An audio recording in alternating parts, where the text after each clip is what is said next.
Welcome to I Found a Weird Show. I'm Laura, I'm Beanz. And I'm Lauren. and we are going to continue our recap from season 1 from episode 3. But I do want to tell you ladies a fun thing that happened to me last night. So I was getting ready for bed and I realized that I had run out of my melatonin gummies. Travesty. Uh-oh. But I had ordered more. So I was looking up, I'm like, well, where were the ones I ordered? Oh, they're in the mailbox. It is pitch black outside. So I was fully prepared. I walked out of my house last night to walk to my mailbox, and I was like looking up and down the streets because if any of these bastards were out here just a smiling, walking slowly, I'd have ran so fast back into that house. But the whole time, head on a swivel, Oh my gosh. looking for these creatures. You are braver than me because I would have just said, you know what? I don't need sleep tonight. I'll just sit here and stare at the ceiling. I did. There are 3 types of people. There are the people that put their head on a swivel, the ones who won't go out of the house, and then people like me going, I'm going to do that to someone. Yeah, I definitely I considered. I like kind of laid there and was like, do I just not get good sleep tonight or but head on a swivel was my option. I mean, it's a good option. Yes. And clearly you survived. I did survive. I am here to We think. We think. They seem to be smart and can whisper. That's true. Can they use electronics? We think this is Laura. Oh, God. It's not dark outside yet. I couldn't be out. That's true. That's true. We don't know where they are during the day. It's almost dark. It's not quite dark. That's true. Maybe I am wherever they are in the day with my recording equipment. And your spreadsheets. Yes. Yeah, I'm organizing for them. They heard how much I wanted to organize for them and they were like, that's the one.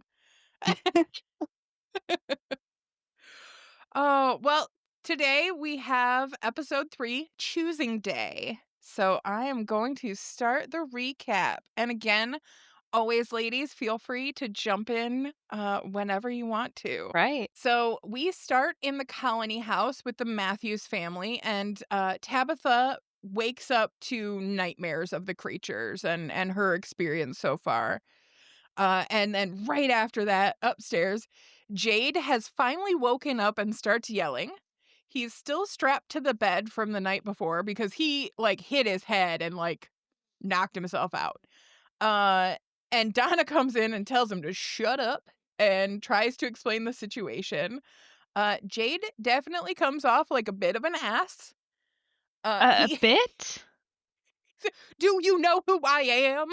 Yeah, I think this was the first of many times where I said I wanted to punch him in the face. Yes.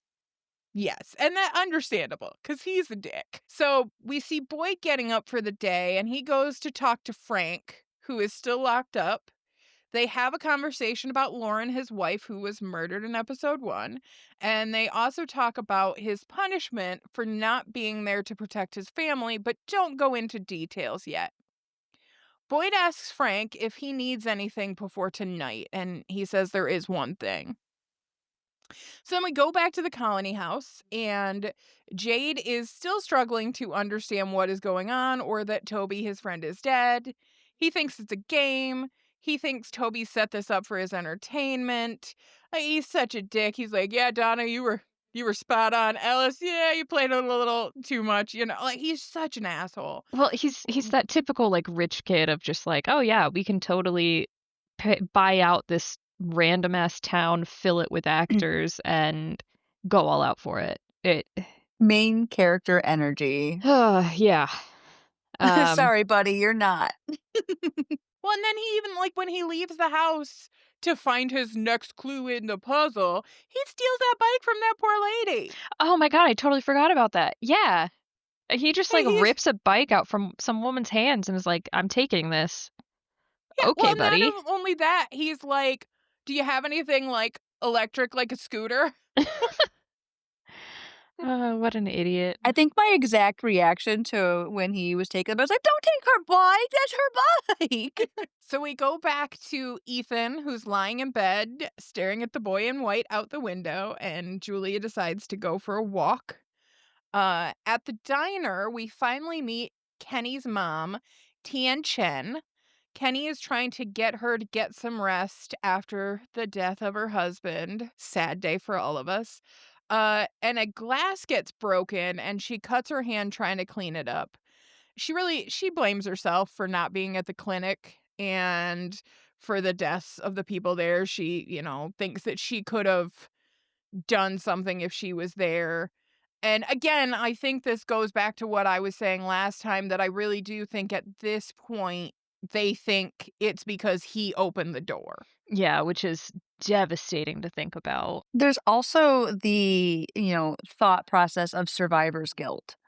Right. He had dementia, and it could have been something like, if we wanted to, like, deep dive into the character, she could have been looking at him like, he's weaker, or, because of his mental state, um, I should have been there. He was my husband. That survivor's guilt's probably just circling constantly inside of her as Well, well. and I bet there's still some lingering guilt from even before they arrived at the town, because they didn't, like, lock the doors when the doctors told them to, so Right. that's the whole reason why they're out there. Yeah. Yeah, because they found the log on their way back from going to get him, going and finding Yep. him when he did get out. Yeah. Yeah. So, and then after that, Sarah, that bitch, comes in and helps clean up the glass. Is that her new, name, just that bitch? Yes. She's just Sarah, that that bitch. bitch. Ooh, I mean, it's not wrong. Yeah. Oh, yeah, and to go in after you have killed this family's, this woman's husband, this man's father, and to just be like, "We're cool. I'm coming in for my shift at the diner." I just wanna I want to help. help. Yeah. Yeah, fuck Oh God. you. So back at Colony House, Victor is walking a path from the house to the forest, counting his steps and doing something. Uh Julie and Fatima have a chat on the porch. They talk about how they grow their own food. Kind of an answer to one of Beanz's questions, a little bit, that they're growing their own food and things like that. Still does not explain the peaches. They could just be canning them, you never know. Or the eggs that they brought up, which was a problem. No, Well, they bring up that the eggs. They talk about it later. I know they do. but they don't But even growing really it know. but growing it doesn't answer the eggs. It's true. They did. Yes, give me a minute. We'll answer that one, We'll kind get of. to that. So Jim is back from picking up their luggage from the camper, and they have a fun little family moment. Um, with it's the what's the bird thing? The Nope, I'm bird not gonna thing. remember it. Yeah, The from the cr book, the was it the crampanacle or something like Cromanackle that? or something. Yeah, something Yeah, like that. making weird Cromanackle noises, whatever the hell that is. Uh, when I love that for them, though. yeah, it was a very cute, sweet moment, and even like Julie wasn't being a teenager for a minute. Uh, then Father Katri stops by to talk to them about choosing ceremony. So all newcomers have to decide where they're going to live, either in the town or at Colony House. He wants to take Jim and Tabitha down to the town to check it out and the house that they will live in if they choose the town.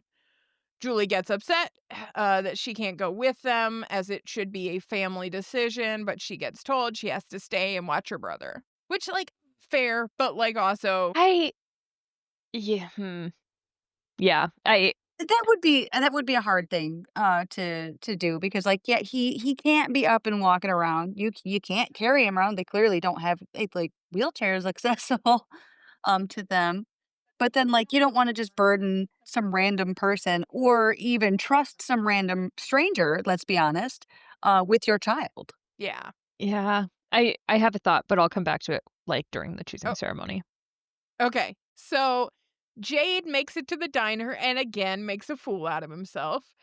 He keeps talking loudly about clues and puzzles and He cuts in the food line and tells everyone, you work for me anyway, so it's no big deal.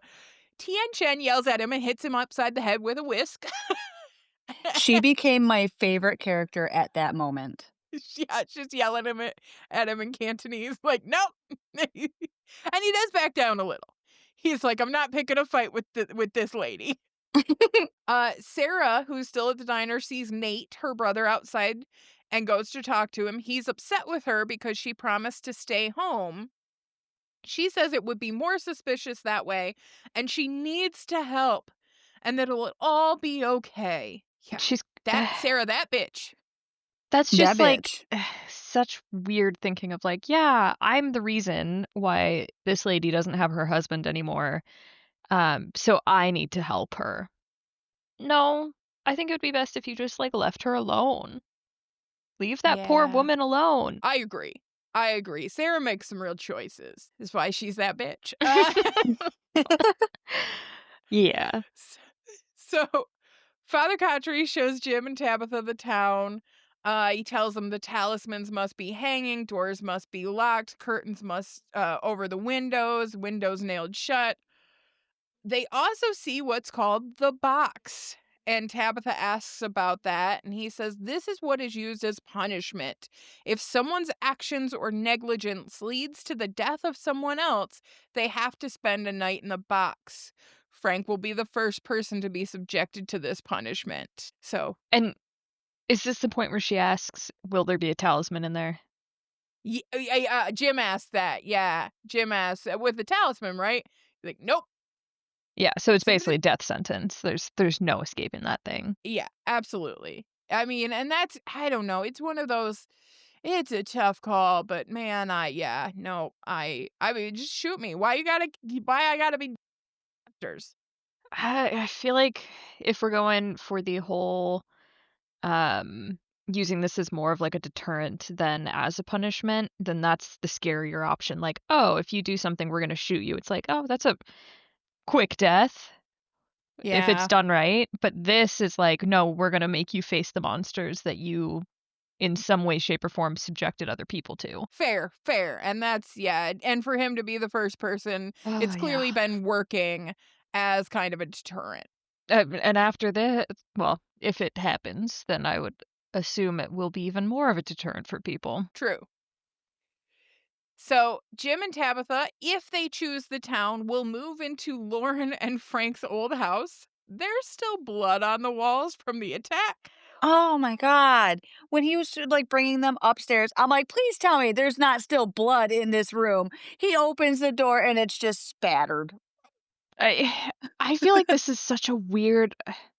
I want to know their thought process on how they came to the conclusion that like this is how they should show the newbies where they'll be living because like maybe it's another deterrent thing of like yeah, this is the consequences of negligence and like make sure you close all the windows and nail them and everything or this will happen. But also I feel like it's just a lot and like these people are already pretty scared and you're showing them like a room that they're potentially going to put one of their children in is already like the scene of a horrible death. I don't know. It just seems like a lot a lot to put on these people right off the bat. Yeah, and I think that Tabitha's kind of freak out of like, I can't deal with this and running out of the house a little bit is absolutely fair. Right. You know, she leaves and then Jim follows her and they get into a bit of a fight. Tabitha still doesn't really want to believe all of this, but Jim's time in the RV has made the whole thing really real for him. I Yeah. still remember the whispers. Yeah, like which I mean, yeah. No, he definitely her first night was pretty easy. You know, she just chilled with Donna. You know what?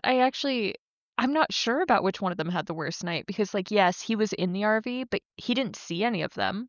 He wasn't like he heard them whispering, but he didn't see their faces, see any of them through the windows or anything. Like nothing actually bad happened. They didn't even like shake the RV trying to get in. But like Tabby did run in the dark from them, was on the porch with a group of them, saw one of them get shot and not react. So like That's I don't know. that is true. That is true.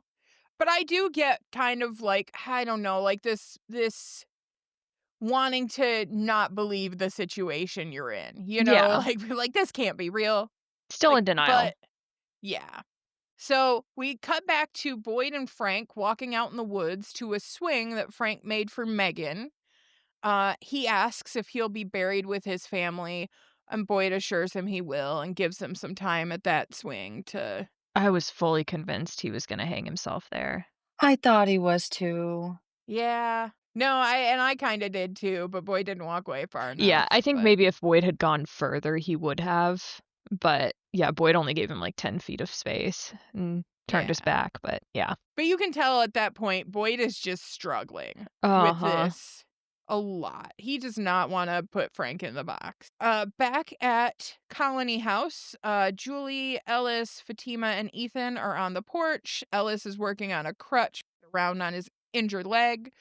Um, but okay, so I want to talk to you guys a little bit because I don't know the extent of healing thigh wound that doesn't hit an artery, so we know that because otherwise he'd have just died. Um, but he seems to be getting around pretty good, right? Like, I feel like the kid should be out a little bit more. I feel like that's a little bit of movie logic here because you gotta think that's, like, quite literally one of the bigger muscle complexes you have in the body that isn't, like, obviously your back or something. And it supports an incredible amount of weight. That's why, when you break your femur, it's so detrimental because it's like your biggest weight support. So, like, when you're just standing, just existing, you need your thigh muscles. So I feel like this is a little bit of movie logic here going, yes, the child, of course he can hobble because we want him to hobble with the sheriff's son. Um, but I really feel like he would be out much longer than a day. A day, I not even a day. I feel like this is one of Yeah, those not even a full times day. where we need, like, a call in the expert. Someone who's got, Yeah, like, some well, Right. sort of my medical knowledge who my can only answer that. thought my only thought with it is there something in this area where you heal a little quicker? Interesting. Is there something else going on there too? Yeah, I Could guess in be. a show like this, there's always that mysterious fourth option of, yeah, it could just be magic. Yeah, Mhm. It's it's magic. it's possible. Anything is possible in Nightmare Demon Land. Right. Uh but while they're there, Julie asks Fatima, like, why are you doing this for us? And, you barely know us. And she says, it's just what we do. So back at the diner with Jade, he's in there talking to Kenny, and he thinks this is still an escape room of some sort. Kenny tries to explain it and asks, like, has anybody talked to you? And Jade's like, "Oh yeah, like this is fully an adventure." And so he's like, "All right, well, I can't solve it sitting in here." So he goes out to search for clues. Idiot. Uh I'll tell you where there's a clue, buddy. You just go out into the deepest part of the woods and you wait for the sun to go down and then you win the game. yeah, should have kept him handcuffed to that car. So Christy stops in to check on Kenny and Tien Chen, and there's this like cute little hand-holdy moment. So they're still crushing a little bit, and Lovey dovey. she's being supportive because he literally just lost his dad like yesterday. Yeah. Yeah. And then Ethan is, now that he's got a crutch, that boy's on the move. Uh, and he finds Victor at the side of the house. Ethan questions what he's doing and asks if he can help. Victor tells him to go away because he doesn't want anyone to be upset with him, which fair. He's He's like, "You're gotta he's gotta protect his peaches. right, right, yeah." Because if he upsets the kid's parents, and then they're gonna tell Donna, and then Donna's not gonna let him have his peaches. Like, I get it, Victor. Protect the peaches. Uh, but Ethan asks Victor if he's seen the little boy who lives in the woods.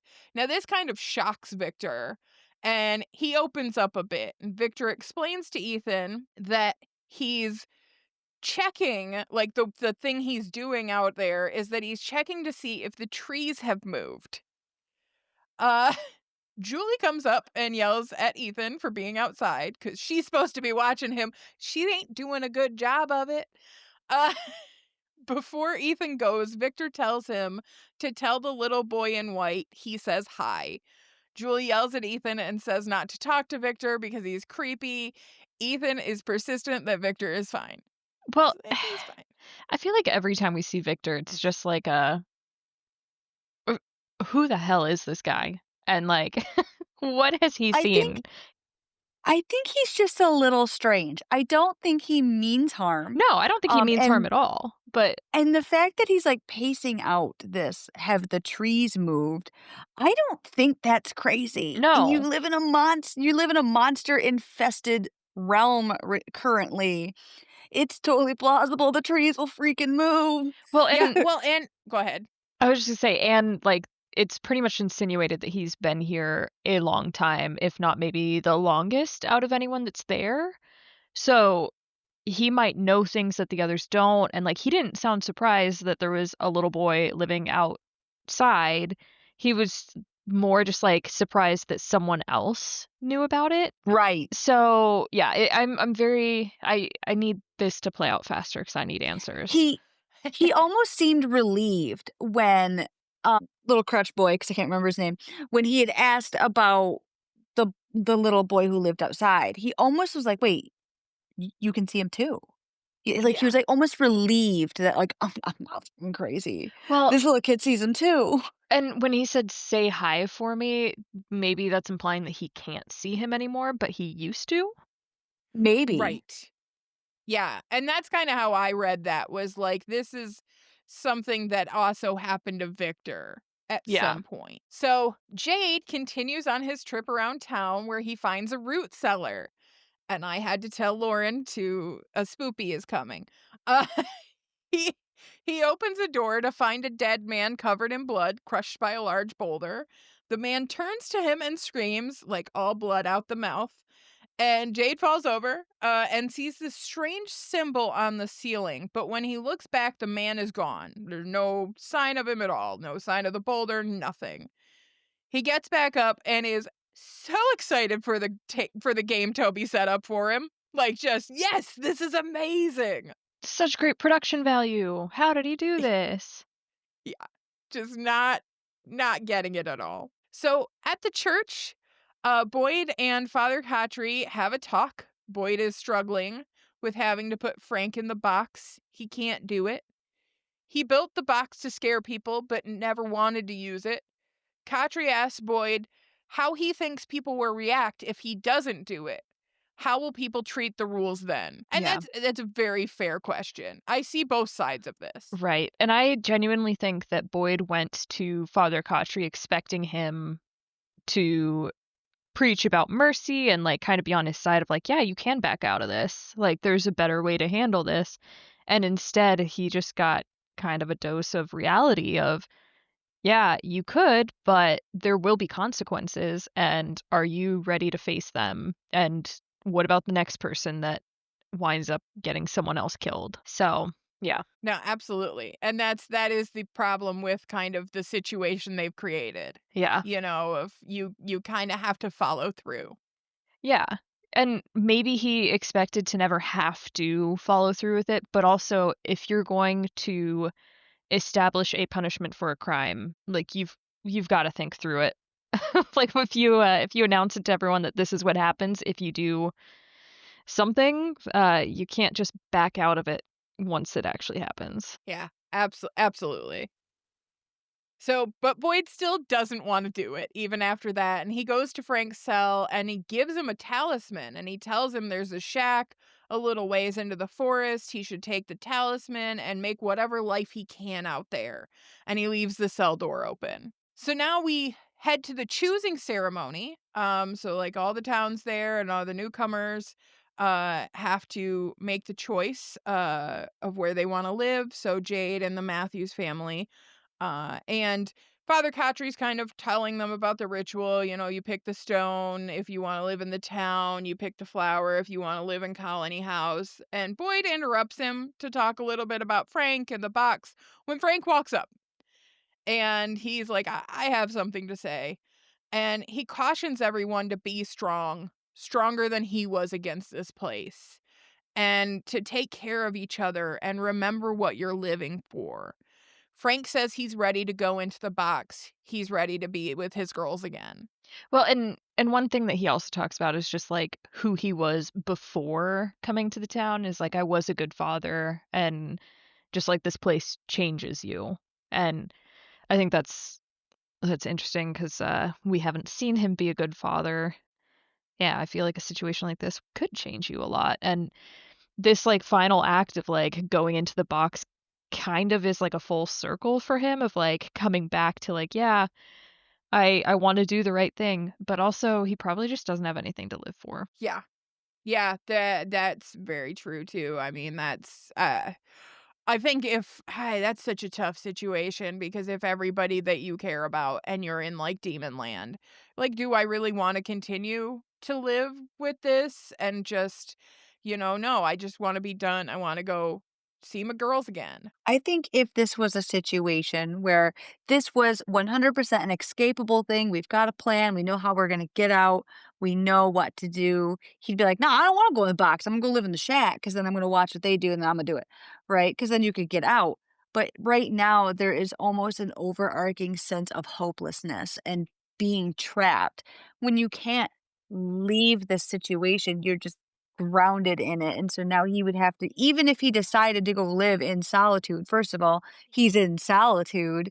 But second of all, that's all he's ever going to think about. Every time one of them whispers, every time he hears one of them walking around, it's all he's going to think about is his daughter and his wife that he failed. I don't think it would matter if there was a way out, if he knew that there was a possibility. I think that guilt would have driven him to suicide at some point in the future if he didn't take the box right then. Most Most likely, but it is kind of one of those things where it's like, I think that it's a matter of when the decision for the box would have come into play for him rather than if. So at the choosing ceremony, we see Jade being a fucking asshole again. And he starts clapping and yelling, "No, don't go, Frank. Oh, poor Frank." And Boyd just has had it. So he grabs him and he tells him, "Pick one." And the guy goes, "Oh, no, no, no." And then like he twists his arm and he's like, "Pick one." And so Jade picks town and he's, "Let me go." And he starts, "I'm gonna sue you. I'm gonna ruin you. Do you know who I am?" And Kenny walks up and says, "Hey, follow me. Let me show you something." And then Boyd gives each of the Matthews a choice because each person has to pick. So Jim, Tabitha, and Ethan pick town, and Julie picks Colony House. Well, and, like, the way that they do that is so interesting because, like, Jim picks first and he picks the town, and then Boyd is like, "Everyone has to do it." It's not like it was said at first so they could talk about it and make sure everyone was on the same page. It felt like kind of just like a last second, "Oh, by the way, like, everyone is an individual in this situation." And, like, what I was saying earlier of, like, "Oh, I have something I'll bring up at the choosing ceremony," is that, like, they did not let the children see the places in town knowing that they would have to choose for themselves, so they've not seen the house that they're gonna be living in if they pick the town. So, like, find it weird that they're like, "Oh, yeah, these minors get to choose where they live," but, like, we didn't show them the house. They didn't get to see anything. It was all built up like the parents are gonna make the decisions, and then at the last second, like, "Nah, we'll let this 10-year-old and this, like, 15 or 16-year-old decide for themselves." I think that's crazy. And Yeah, I almost feel like it kind of undermines the whole thing with Frank as well. No, everyone has to choose, right? Because he went through this whole big spiel of a man protects his family, Mhm. right? And that would be different if Frank was the reason why they were in the town and it was Frank's decision to live there and it was Frank's house and this was all Frank's decision. I could understand the explosion there at the beginning. Um, but the fact that, oh, you all have to do it. You all have to make this decision. It almost undermines some of his fury, I think. Well, and what is interesting is that, like, Donna says that the rule of, like, you have to choose, everyone has to choose, and your choice is permanent, there's no going back, is interesting 'cause, like, that begs the question of when did that rule get put into place, and maybe Frank and his family got there before that rule was put into place, so maybe they all just ended up in the town without having the whole ceremony. But I don't know.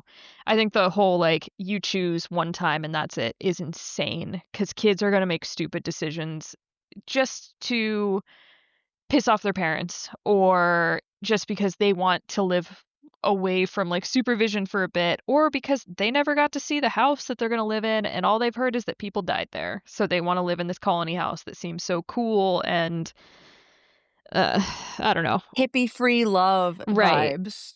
They got Right. the good pot over at the colony house. Yeah, and like I don't know, Julie didn't even seem like that excited about making the decision. It seemed like she was literally just in a mood and wanted to be away from her family. Which fair, because I think she feels like her parents are disregarding her, so why is she gonna wanna be with them? Right, right. But, like, I don't know, even Boyd was like, "Are you sure you wanna do this? Are you sure you wanna do this?" And she hesitates, and I'm like, "Who decided that this had to be, like, a And permanent decision?" Nobody I mean, maybe it's just the nomad in me, I can't live in a place longer than, like, 5 years apparently, so I'm just like, permanent? Like, no, absolutely not." really like Donna, but this is like the one time I was like, "Shut up, Donna.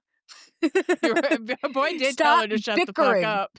I know. I was so proud of him for a moment. I was like, "There you go. There you go." Yeah, clearly something has happened in the past that we haven't seen where there's this tension Yeah. between the colony house and the town. Well, and also just like, do they make newcomers choose between the town and the colony home really on like day 3? Because I'd be like, look, I need a month to like figure out what the hell this town is and also like what the colony house is and what the town life is like. I'm not making a decision that is like a for the rest of your life deal with no information because I would want to know why is there tension between the two of them? Why can't they like work things out? No, that's very fair.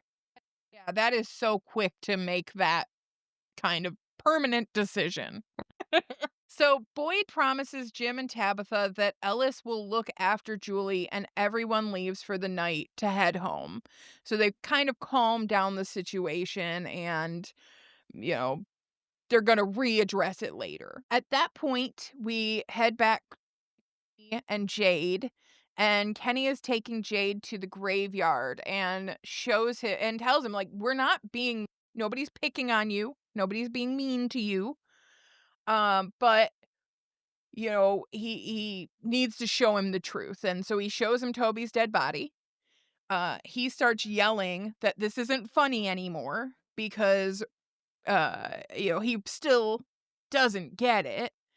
And then he really he goes closer, he gets a whiff of that dead body smell and just he starts yelling like this isn't funny, and but then he gets it. He gets it that that's Toby down there. Yeah, I got the impression he didn't look closely at the face when Kenny first like revealed the body, and so like it took him a minute to realize, "Oh shit, that's my friend." And once he like was able to identify it as Toby, that's when he was like, "Oh, this is real. Toby did not hire the like I'm fucked." Yeah. And I Yeah, stole that I poor agree. lady's bicycle for no reason. I For don't think no he didn't reason. care about that lady. No, I don't think he's ever gonna No, think he about didn't that care woman about again. nothing. But he did have a full breakdown where he, just starts crying and just he gets it. You can tell that he finally gets it. Father Catry and Boyd walk Frank to the box. There are people standing around to watch, and Frank tells Boyd to get these people home. Frank says he's ready, and Boyd locks him in. I know you guys had thoughts about these people. Oh, you mean all the people that were just standing around the box while the sun was going down and just like Oh my waiting? god. Like I if I lived in a place where the sun going down meant demons were coming to literally flay me alive, I would be in my house, windows shut, everything closed, hours before sunset, just to be safe. I would not be standing around as the sky was darkening, watching this man get put in a box to be killed. No, thank you. Right. No, here's the thing. How much of this can you actually watch without it just being almost not really, I don't want to say mundane task, but I mean it's just a man walking into a box. You know what's going to happen. Why are you stressing me out? Go the fuck home. And, like, the people that did start walking home are just, like, meandering home. No one has Yeah. any purpose to their strides. They're just like, No pep "Okay, in the step. just on a stroll, no need to worry." I think it's He crazy. No one's no, concerned. there have been too many deaths recently for me to be, uh, outside when there's even, like, a thought of darkness. Exactly. Right. There's a I, shadow, I'm gone. did I not say during this? I was like, I'd be having the street light rule all over again from childhood. Street lights come on, I go inside. Yeah, that's even too late for me. I would need to be in long before those streetlights came on. Lauren would be having the early bird special at the diner. She's like, "Nope, Ugh, it's 5 o'clock. Okay, time to lock up the house for the night." yeah.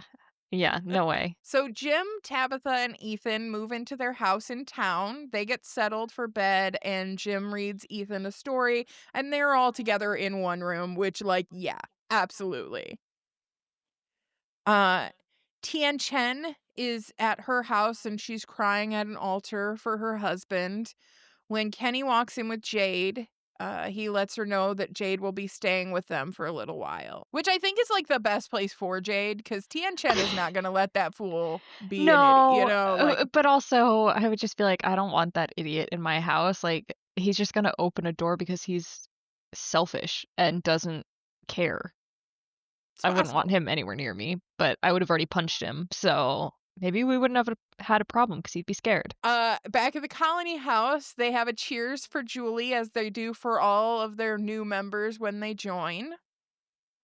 And Frank is in the box, and he starts to hear the whispers, and the creatures start to surround the box, and he can see them just out there creepily smiling at him. And Ooh. Boyd forces himself to watch from the window inside, and the episode ends with Frank being attacked by the monsters. And I thought the attack was interesting because, like, he's in this horse trailer that is very fallen apart, but still kind of secure, and they just kinda, like, break through the wall and the roof at the same time, like, through the metal, right? I think they only broke through the wooden parts. Okay. Granted, I was watching this through my hands because I'm scared.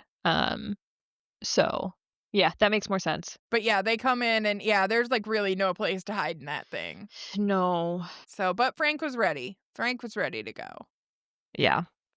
Still not like that, though. That's a horrible way to die. Yeah. That's, like, bottom of the list of ways I'd be willing to go out. Not with the creepy torture things. No, no, no. No, not with the things that Mm-mm. keep you alive so they can make you scream all night, and yeah. So, I have a question for you guys. Choosing ceremony. Will you pick the rock and go to the town, or will you pick the flower and go to the colony house? I would tell them to ask me in a couple weeks. Um, yeah, Gun to your head. Which one do you pick? gun to my head, I choose the gun. Have you seen Ah, these monsters? I this is a tough one because, like, I would choose the town yeah, because I can trust myself not to open the door. that's I kind of can't trust none of these high ass motherfuckers who is just randomly fucking on the couch at the opening of the oh god, I episode. totally forgot I about that. can't I can't trust these MFers to be of sound mind, so I can trust me. I know I'm not opening that door. I don't Right. know about these guys. Yeah, I think I'm leaning in the same direction because there's a lot of people in one house. If one person fucks up, again, so everyone's dead. absolutely, and that was my reasoning, and I actually was talking to Brandon about this, when we were talking about the show, and I told him I asked him this question, and he said colony house, and I was like, What? "Why you living in the colony house? Trying to get some strange from them girls?" But, he said, "They got the good weed over there." I said, You can probably get some weed in town. You can be friends with the colony house, but the problem is I can't trust anybody but me. Yeah, And in the colony house, I have to trust a lot of crazy ass high people. So I'm gonna be in the town." right. Yeah, I mean, there's that weird, like, tension between the 2, but I feel like you can make friends with at least one of them. Like, Ellis seems chill enough. We can be Yeah. friends. Oh, yeah, absolutely. I'm gonna pick town, but, like, me and Don are gonna be hanging out all the time. It'll be fine. We can fix whatever rift there is. Everyone can just trade weed for whatever the town has, and we'll figure it out. Yeah, absolutely. So, yes, all of us headed to the town. Colony House, too dangerous. Too many people making bad decisions. Mhm.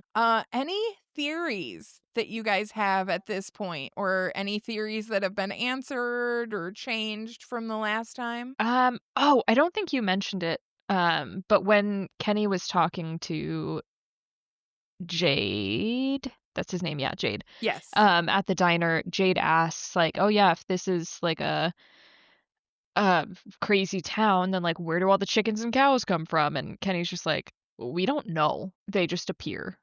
Um, Yeah, they're in the forest. But we don't know. yeah, I thought that was interesting, and that kind of answered the whole "where do eggs come from" in a weird non-answer way, but also magical demon See, town. that like, the way I interpreted it was like, the chickens and the cows themselves aren't appearing, and maybe I misunderstood this while watching the episode, but, like, I mean, I ain't seen no chickens, I ain't seen no cows even in Well, the woods. Nate works at the barn. So Nate, Sarah's brother, is headed to the barn to take care of the animals. So there's gotta Oh, be okay, animals okay, somewhere. okay, Yeah, okay. I feel like we haven't seen a lot of this town yet. We've seen a lot of outside Yeah. shots of things, but I we have not seen it. But I trust when Kenny says there are chickens and cows, that yeah. they are there and that they do not know how I they got trust there. Kenny. Yeah. I trust Kenny, but not I don't trust him to pull the spike strips out of the road. No. Yeah, what a choice. What a non-choice. Um, I would say I don't have any, like, new theories, or thoughts at this moment. I feel like I still have so many questions. I I have way too many questions still even, I'm like, okay, so, like, the chickens and the cows, that's been answered. Great. Cool. So, which farmer is missing random fucking cows and random chickens? We don't know that there is a farmer missing them. Maybe they are just Like, I was, like, playing off the joke of, like, alien abductions, yeah, oh, they always yeah. be stealing Eh, cows. Yeah. is this an alien world that all of these people have been abducted, and that's where the cows that have also been abducted go? That Oh is my a god, that's theory. what the crows were! They Guys, were we've a solved it. We don't UFO! need to keep watching. We've solved the whole thing. It's alien Imma keep watching. abductions. I'm definitely gonna keep watching. Imma But keep watching. that is my headcanon now. Thank you. You're welcome. Nice.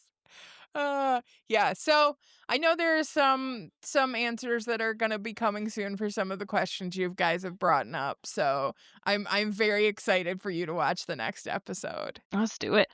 I am excited. I'm ready. It Let's go. didn't sound excited, but I am.